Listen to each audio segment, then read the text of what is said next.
안녕하세요. 학교폭력 형사 전문 변호사 조원진 변호사입니다. 학교폭력은 예전처럼 단순한 폭행이나 폭언으로 끝나지 않는다는 것 다들 잘 알고 계시죠? 최근에는 상해나 성범죄, 명예훼손으로 경찰 조사가 필요할 정도로 심각한 일들이 많이 벌어지고 있는데요. 당장 실무적으로도 학폭위에서 그냥 단순하게 끝나지 않고 형사고소로 이어져서 경찰 조사를 준비해야 되는 이런 사건들이 많이 있습니다. 그런데 경찰 조사는 학폭위 조사와 같지 않다는 것 알고 계시죠? 드라마나 영화 같은 것을 보면은 경찰 조사 때 압박하고 쉽게 말하기 어려운 분위기로 추궁하는 경우들도 있는 것으로 알고 있는데, 꼭 그런 분위기까지는 아니더라도 아무래도 낯선 공간에서 조사를 받다 보니까 굉장히 힘들게 생각될 수도 있고 자기가 의사를 제대로 전달하지 못하는 경우들도 많이 있기 때문에 차분하게 준비를 해서 경찰 조사를 대비를 해야 되는 부분이 있습니다. 그래서 오늘은 학교폭력으로 시작은 되었지만 결국 경찰 조사까지 받아야 되는 이런 경우에 어떻게 준비해야 되고 어떤 부분이 중요한지 간략하게 좀 설명을 드리도록 하겠습니다. 강제추행으로 경찰 조사까지 받아야 되나요? 피해 학생이 직접적으로 고소하지 않았는데도 경찰 조사를 받아야 하나요? 이렇게 물어보시는 경우들이 많이 있어요. 우선 저희 법인에서 직접 진행한 사건들이 있는데요, 어느 정도 조금 각색해서 말씀을 좀 드리면, 일단 이런 경우가 사실 굉장히 많고 중학교 학생이었는데요, 남학생이었어요. 친한 다른 동성 친구와 장난을 치다가 바지를 벗겼는데 실수로 바지뿐만 아니라 속옷까지 같이 내려가는 경우, 그 다음에 바지만 벗겨졌다고 하더라도 수치심을 느끼기에는 충분하거든요. 그런 상황 중에 하나였는데요, 피해자가 여러 학생들 앞에서 바지가 내려지는 행동으로 인해서 수치심을 느꼈다 그러면 학교폭력으로 충분히 신고를 할 수 있습니다. 그런데 이 상황에 대해서 의뢰인 학생도 그렇고 부모님도 그렇고 옛날에도 장난 많이 쳤던 건데 이게 학폭인가요? 이렇게 물어보시거나, 그럼 학폭이라고 하더라도 낮은 조치 나오겠죠? 이렇게 물어보시는 경우들 많이 있는데요. 근데 그렇게 학폭에서 어느 정도 조치를 받고 그냥 끝날 거라고 생각하셨는데 어느 날 경찰서에서 연락을 받아서 조사를 받으러 언제 나오셔야 됩니다, 이런 연락을 받고 굉장히 놀라시는 경우들이 많아요. 근데 학교, 그다음에 선생님은 만약에 신고된 내용이 성범죄다 이러면은 관할 경찰서에 신고를 해야 되는 의무를, 법률상 의무를 지고 있는 분들이기 때문에 경찰 조사까지도 준비를 하셔야 됩니다. 경찰 조사와 학교폭력 사안 조사는 당연히 따로 조사가 진행이 되고요. 학교폭력하고 형사고소가 동시에 이루어지면 학교에 가서 경찰 조사 때 다 말씀드린 거예요 이렇게 하시면서 그냥 더 이상의 진술을 안 하시거나 축소해서 하시는 경우들이 있는데요. 물론 학교폭력과 경찰 조사 결과가 완전히 공유되지 않는다 이건 아니에요. 기본적인 사안이라든가 수사 상황 이런 것들은 어느 정도 공유될 수는 있는데, 다만 완벽하게 모든 자료가 다 한꺼번에 공유되지는 않기 때문에 경찰 조사는 경찰 조사대로, 학교폭력 사안 조사는 사안 조사대로 충실히 잘 준비는 해야 됩니다. 각각의 절차가 별도로 마련되어 있고 처분 결과도 별도로 발생하기 때문에 그렇습니다.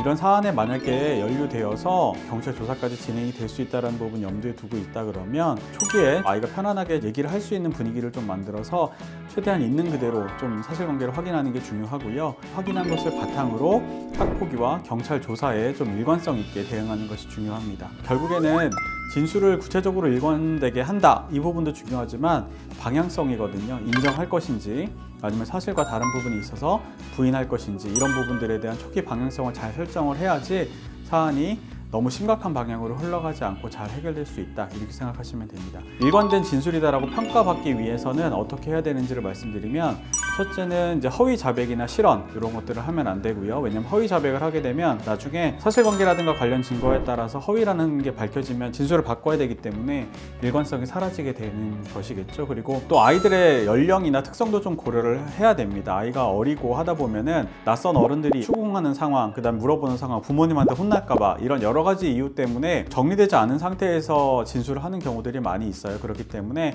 사안 초기에는 부모님들이 좀 편안한 분위기에서 아이와 이야기를 하면서 기본적인 사실관계를 확인하고 우리 입장을 정하는 것이 중요합니다. 또 하나, 행동을 인정하지 않고 비협조적인 말, 그 다음에 태도, 불량스러운 태도를 보이거나 하는 경우들에는 물론 담당 수사관이 직접적으로 모든 것들을 최종적인 처분을 내리는 것은 아니에요. 다만 조서에 남기는 형태, 질문 형태, 수사보고 여러 가지 형태에서 아이가 반성하고 있는지 이런 것들을 표시를 하기 때문에 최대한 공손한 태도로 조사를 받을 필요는 있겠습니다. 또 하나, 몰래카메라나 딥페이크 이렇게 증거가 이미 확실하게 확보되어 있는 상황에서는 진술을 더욱 정확하게 하고 불량한 태도를 보이지 않도록 조심해야 되겠습니다.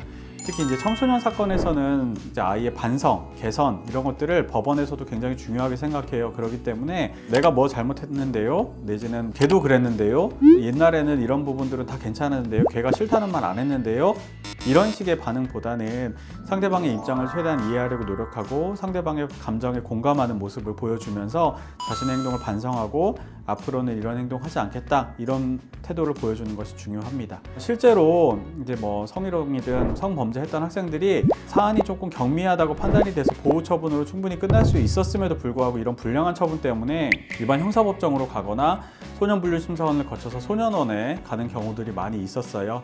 이런 부분들도 참고를 해서 처음부터 어떤 방향성을 가지고 경찰에 가서 진술을 해야 될지 이런 것들을 잘 준비해야 된다는 점을 유념하시기 바랍니다.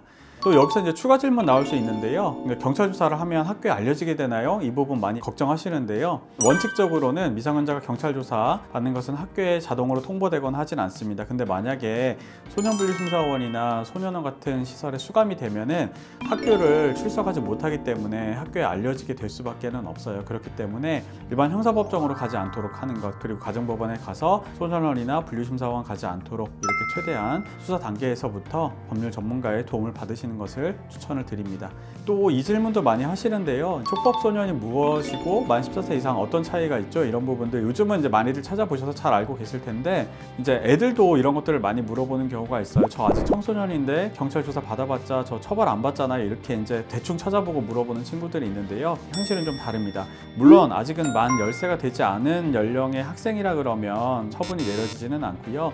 위법한 행위를 했다고 하더라도 판단할 수 있는 능력이 아직은 없는 어린 학생이라고 판단을 해서 아이에게 훈계를 하는 선에서 끝내고 있습니다. 다만 그렇다고 해서 10살 안 됐으니까 나쁜 행동 해도 된다, 이런 뜻은 절대 아니고요. 10살이 안 됐다고 하더라도 학폭위 처분은 얼마든지 받을 수 있고, 그것에 따라서도 마찬가지로 구호 처분까지 받을 수 있는 가능성은 여전히 열려 있다, 이렇게 보면 돼요. 그리고 만약에 이런 내용들이 계속 누적이 되고 하다 보면 나중에 뭐 10살이 넘어서 뭔가 또 잘못된 행동을 했을 때는 이런 것들이 또 다 반영이 됩니다. 판사님들이 생활기록부도 보시는 경우가 거의 대부분이기 때문에 이런 내용들도 주의를 해야 되고요.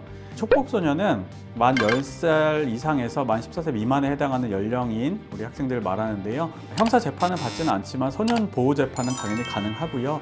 그러니까 이제 처벌을 받지는 않을 수는 있으나 처분을 받을 수는 있습니다. 그리고 만 14세 이상에서 만 19세 미만이다, 그렇다 그러면 당연히 형사 재판까지도 가능하기 때문에 주의를 기울여야 합니다. 14세가 넘었다 그러면 전과도 생길 수 있고 교도소도 갈 수 있어요. 그렇기 때문에 더욱더 나쁜 행동을 해서는 안 되겠고요. 성폭행, 몰카, 이렇게 성범죄 사건에서는 형사재판을 받아야 되는 경우도 굉장히 많기 때문에 절대 이런 행동을 해서는 안 되겠습니다.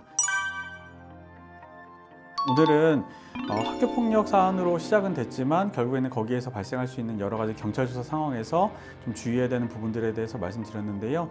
많은 부모님들이 미성년자인 내 아이가 경찰 조사를 받아야 한다, 나도 가보지 않은 경찰서에 아이가 가야 한다 라는 사실에 이 영상을 좀 클릭하셨을 것 같아요. 이미 사건화가 되어버린 상황에 있어서는 결국에는 아이를 혼내는 것은 일단은 두 번째 문제, 첫 번째는 요거에 대해서 잘 대응하는 것이 중요하다, 이렇게 생각을 하시고요.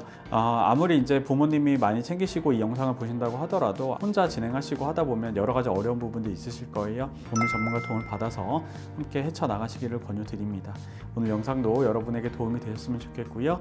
이제 날씨가 많이 추운데요. 감기 조심하시고 다음 시간에 더 유익한 내용으로 돌아오겠습니다. 안녕.